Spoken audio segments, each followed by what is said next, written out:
व्यापारी मित्रांना सोयाबीन स्वस्त कसं मिळवून द्यायचं, त्यांच्या व्यापारी मित्रांचे सोयाबीनचे तेलाचे कारखाने कशा चांगल्या पद्धतीने चालतील याची व्यवस्था करण्यामध्ये ते व्यस्त होते. म्हणून बाहेर देशातलं तेल आयात करून पाम ऑइलचं त्याचं मिक्सिंग करून परत जे घरगुती तेल आहे त्याच्यामध्ये पाम ऑइलचं तेल आता आपल्याला मिळते, सोयाबीनचं मिळत नाही, सूर्यफुलाचं मिळत नाही. कारण का जे तेलाच्या उत्पादन आपण करू शकतो, सोयाबीन असेल, सूर्यफूल असेल, ज्या ज्या पिकातून तेल निर्माण होतं हे पिकं जे शेतकरी घेत आहेत त्या तेलाला, त्या बियाला, याला भाव मिळवून द्यायचा नाही, पण या बाकीच्या गोष्टी करून शेतकऱ्याचे भाव पुढे जाऊ द्यायचे नाही. पण ठीक आहे, भाव तुम्ही वाढवले नाहीत. लागवडीच्या खर्चाचं बोला.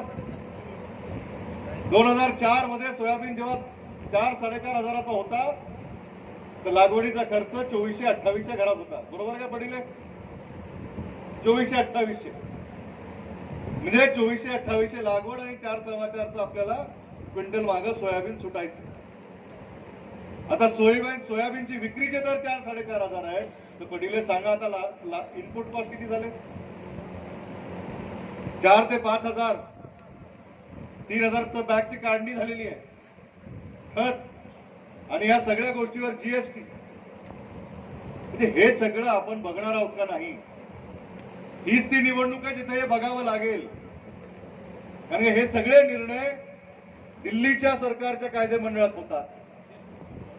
तिथं ह्या सगळ्या प्रश्नांची जाण असणारा आपला खासदार तिथं गेला पाहिजे, तिथं प्रश्न उपस्थित केले पाहिजे.